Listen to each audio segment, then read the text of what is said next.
Yeah.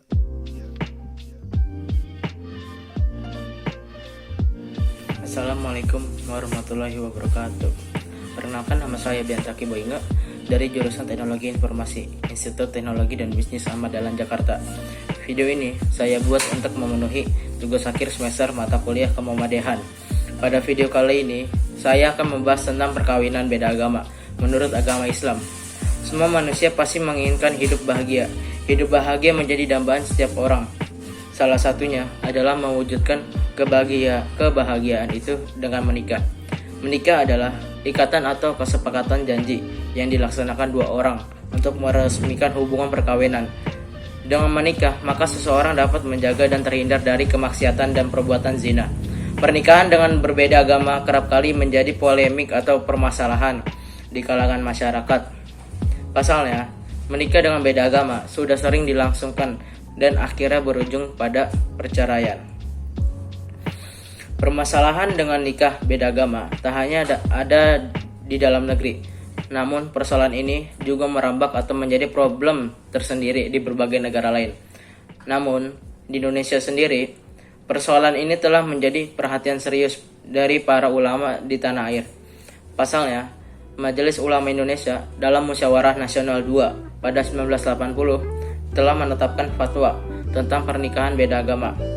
MUI menetapkan dua keputusan terkait pernikahan beda agama ini, yakni yang pertama, para ulama di tanah air memutuskan bahwa perkawinan wanita muslim dengan laki-laki non-muslim hukumnya haram. Kedua, seorang laki-laki muslim diharamkan mengawini wanita bukan muslim.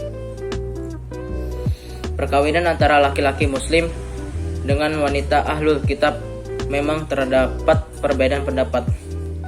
Setelah mempertimbangkan bahwa mafsadatnya lebih besar dari maslahatnya, MUI memfatwakan perkawinan tersebut hukumnya haram, ungkap Dewan Pimpinan Munas II MUI Profesor Hamka dalam fatwa itu.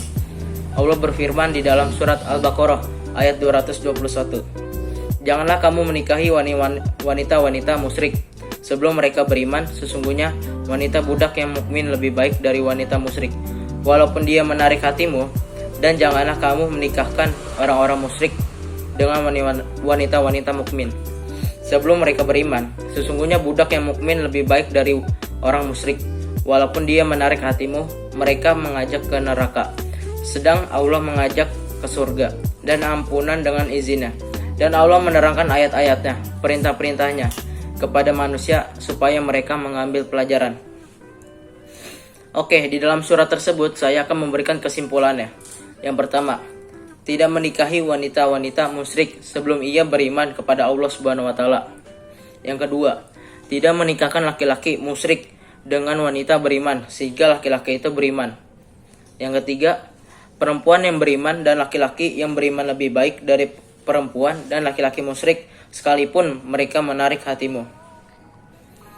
Tak hanya itu, MUI juga menggunakan Al-Quran surah Al-Maidah ayat 5 serta At-Tahrim ayat 6 sebagai dalil, yang kemudian menggunakan hadis yang dijadikan dalil adalah sabda Rasulullah SAW yang diriwayatkan Tabrani.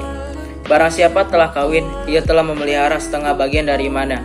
Karena itu, hendaklah ia takwa kepada Allah dalam bagian yang lain, ungkap dalam sebuah hadis tersebut.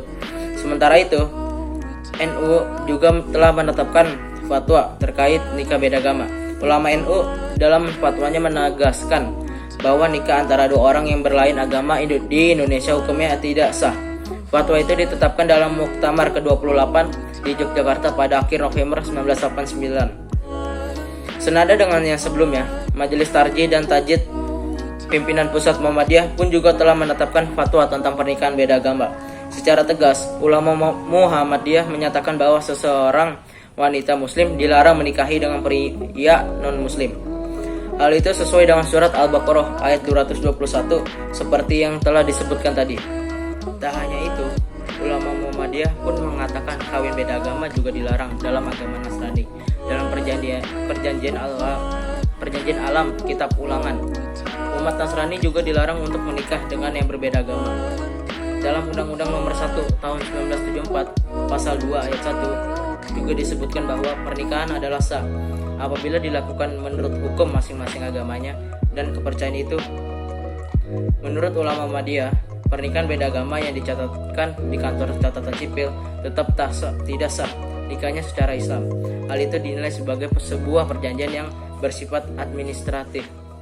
Muhammadiyah memang mengakui adanya perbedaan pendapat tentang bolehnya pria muslim menikahi wanita non-muslim berdasarkan surat Al-Maidah ayat 5. Namun hendaknya pula dilihat surat Al-Imran ayat 113 sehingga dapat direnungkan ahli kitab yang bagaimana yang dapat dinikahi laki-laki muslim. Tutur ulama Muhammadiyah.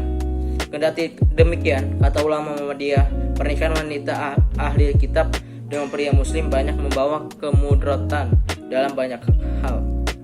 Mungkin itu saja yang saya bisa jelaskan. Kurang lebihnya mohon maaf. Wassalamualaikum warahmatullahi wabarakatuh.